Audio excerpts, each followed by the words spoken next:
ખંભાતમાં ઉપાશ્રય બાંધવો હતો સ્વદ્રવ્યથી, અને આખા ખંભાતમાં ફરી વળ્યો 84 ઉપાશ્રય, ક્યાંય પ્લોટ ન મળે, ક્યાંય જગ્યા ન મળે. અત્યારની કમિટી જરાક પોતાની કોલર ટાઈટ કરતી હશે, પણ તમારી કોલર ટાઈટ પછી કરજો. તમારા જે વડીલો અને તમારા જે પૂર્વજો છે ને, જેણે આ ગલીથી આ ગલીની જગ્યા લીધી છે, આજની વેલ્યુ બોલો 300 કરોડથી ઓછી થાય. મને બધા 300 કરોડ વાળા જ મળે છે. હું ગોવાલિયા ડેંગમાં હતો, અને એ લોકોને શ્રાવિકાનો ઉપાશ્રય નથી, અને બાજુમાં જ ખંભાલા છે, બરાબર છે. એ ખંભાલા અને અપાસરાની વચ્ચે ખાલી પ્લોટ પડ્યો છે, અને હું ત્યાં જ બેસીને રોજ એનું ધ્યાન કરું. રોજ મેં આટલો સરસ મજાનો પ્લોટ આપણને મળી જાય, આપણા સંઘ માટે કેટલું સરસ કામનું પૂછાયું. 300 કરોડ પાર્લા 300 કરોડ, પણ આજના નહીં, ક્યારના 80-90 વર્ષ પહેલાંની આ પ્રોપર્ટી હશે કે નહીં હોય? 94 વર્ષ જૂની આ પ્રોપર્ટી, આજનું માર્કેટ વેલ્યુ 300 કરોડ. તમારા વડીલોને તમારે રોજ હાથ જોડવા જોઈએ. તમે વાવી ગયા છો, અમે એના મીઠા ફળ ચાખી ગયા છે. જગ્યા નથી મળતી.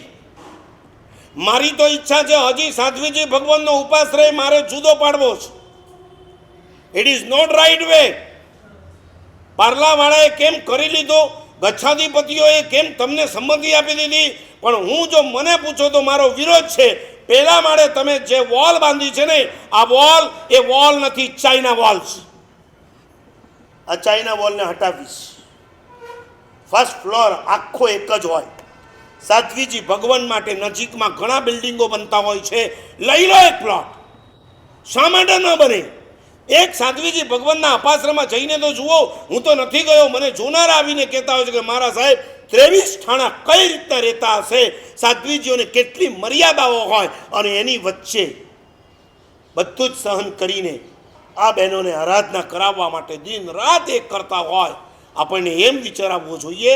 ક્યારેક તો આ તો સારું છે, અમારા ઉજ્જવલ ધર્માશ્રીજી એટલે ભગવાન સિમંદર સ્વામીના બીજા અવતાર, એમને જરાય રાગ નહીં, એમને જરાય દ્વેષ નહીં. બીજા કોઈક માથાભારે સાધ્વીજી આવ્યા હોત ને તો મને કહી દે, મારા સાહેબ તમારે ખાલી પાઠ ઉપર બોલવું છે, આવો અમારા અપાશ્રમમાં, ખબર પડે કઈ રીતના કેટલી વિષય શો થાય. એ તો ભલું હોય ને તો બહેનોને લઈ, અને તમારી પાસે તો મણીબેન જેવા બહેનો છે, લીસાબેન જેવા બહેનો છે, બધા હાથમાં નારા અને ઝંડા લઈ અને શું કરે ખબર છે? એક દિવસ વહેલી સવારમાં એ અમારા અપાશ્રમમાં ઘૂસી જાય, એટલે અમારે અહીંથી પારોટના પગલાં ભરી અને એમના અપાશ્રમમાં જવું પડે. જેને 23 ઠાણા છે એના માટે 1/3, અને 5-15 ઠાણા હોય એના માટે 2/3. ક્યાંનો ન્યાય? કેમ વિચાર ના આવે? પાર્લા સક્ષમ છે. ધારે તો પાર્લાની એક જ વ્યક્તિ મોટા મોટા ઉપાશ્રય બનાવી શકે એમ છે. ખંભાતની આ વ્યક્તિના અપાશ્રય બનાવવાની ઈચ્છા થઈ, જગ્યા ના મળી. તીવ્ર ભાવના હતી, તીવ્ર ભાવના. ગામ બાર એક જગ્યા મળી, ગામ બહાર લઈ લીધી જગ્યાને, બાંધી દીધો અપાસરો. મિત્રોએ કીધું ભલા માણસ આવી ગામ બહાર જગ્યા બાંધે છે, કયા માણસે ત્યાં ઉતરશે? એને બહુ સરસ જવાબ આપ્યો. વિહાર કરતા કોઈ ઘરડા મહારાજ સાહેબ ખંભાત આવતા હશે, સાંજનો સમય હશે, સૂર્યાસ્ત થવા આવ્યો હશે, થાકી ગયા હશે, અને જોતા હશે કે આટલામાં કોઈ અપાસરો જો મળી જાય તો આજની રાત અહીંયા રહું, સવારે ખંભાતમાં પ્રવેશ કરું, અને એક ઘરડા મહારાજ મારા અપાશ્રમમાં એક રાત રહી 2 પ્રતિક્રમણ સાંજનું અને સવારનું કરશે, હું માનીશ કે મારા પૈસા વસૂલ. અને આ ભાવથી એણે ઉપાશ્રય બાંધી પણ દીધો. આગળ જતાં ખંભાતની માર્કેટ એટલી બધી વિસ્તરી, તમે નહીં માનો. એ જે ગામનો બહારનો ઉપાશ્રય હતો ને, એ આખા શહેરની મધ્યમાં આવી ગયો, અને હજારો સાધુ સાધ્વીનો લાભ મળે.